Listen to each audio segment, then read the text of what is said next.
সালাম ভাই, এই যে আমরা দেখতে পাচ্ছি যে দাবি আদায়ের জন্য আমরা কিছু হলেই আমরা ব্লকেড আন্দোলনে চলে যাচ্ছি, দাবি আদায়ের আর কি কোনো পথ আছে? আমরা দেখলাম এই যে কিছুদিন মানে এই বাচ্চারা গতকালকেও যেটা করলো, অবরুদ্ধ করে আমাদের উপদেষ্টা মণ্ডলীকে তাদের দাবিটা আদায় করলো। আমরা আসলে দাবি আদায়ের কি আর কোনো পথ আছে কিনা? দাবি আদায় তো, অর্থাৎ সন্তানও কিন্তু যখন মানে কথা বলতে পারে না, তখন কিন্তু যদি ক্ষুধা লাগে সে কিন্তু কাঁদে, চায়।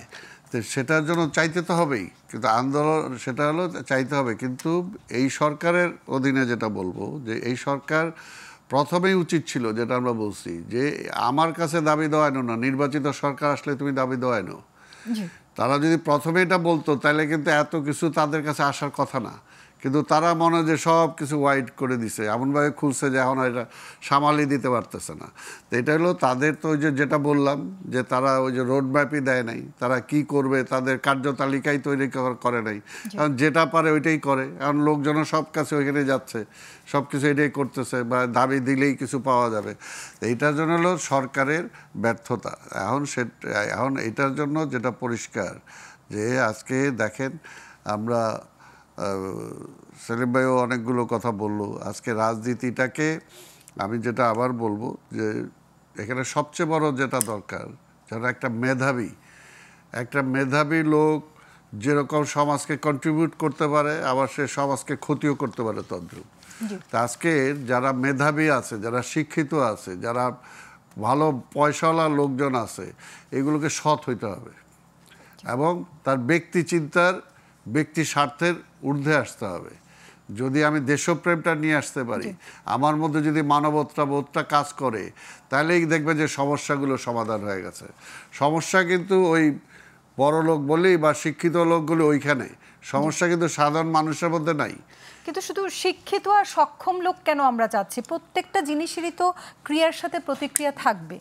তাহলে তো আমি যে কোনো কারোর ক্ষেত্রে এটা ভাবতে পারি যে তার মধ্যে সততা এবং তার ওই জিনিসটাই আগে থাকতে হবে, মানবিকতা। এটা যে নিয়ন্ত্রণ করবে তার আগে সৎ হইতে হবে। আমি আমাকে একটা মনে করেন, আমি একটা গাড়ি চালাই, এই মেকানিজমটা আমাদের ঠিক কোথায় এটা বন্ধ করার মানে প্রতিবন্ধকতাটা কোথায়?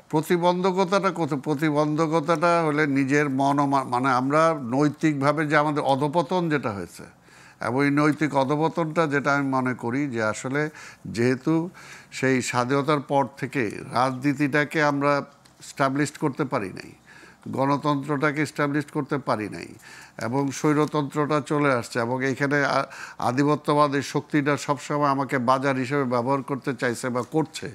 সেই কারণেই কিন্তু আজকের এই অবস্থাটার সৃষ্টি হয়েছে। কারণ সে কখনোই চাবে না যে আমার মধ্যে সেই যে শক্তিটা সেটা প্রাধান্য পাক।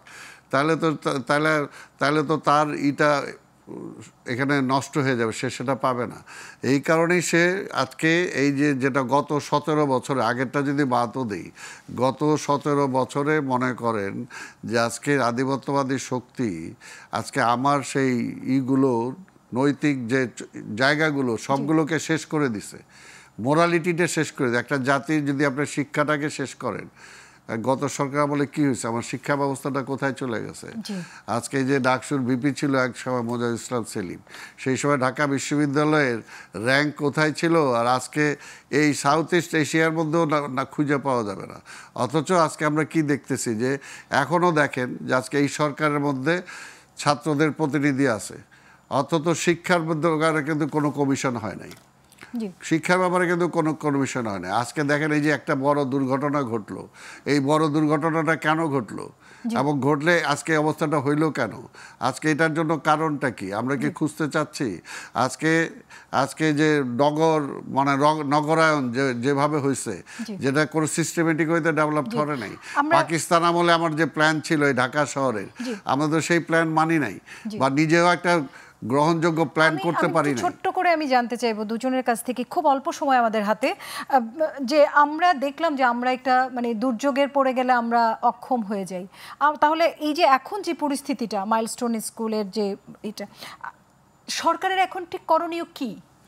সরকারের এখন এক কথায় জানতে চাই, এই সরকারের করণীয় এখন একটাই, যেহেতু এই সরকারের দ্বারা বুঝাই যাইতেছে যে এই সরকার আর কতটুকু করতে পারবে, কি করতে পারবে, কি দিতে পারবে, তাদের সেলিম দেওয়ার ভাই, কিছু নাই। আমি একটু শুনবো এখন আপনার তাদের উচিত হলো একটা গ্রহণযোগ্য নির্বাচনের পথে তারা হাঁটা।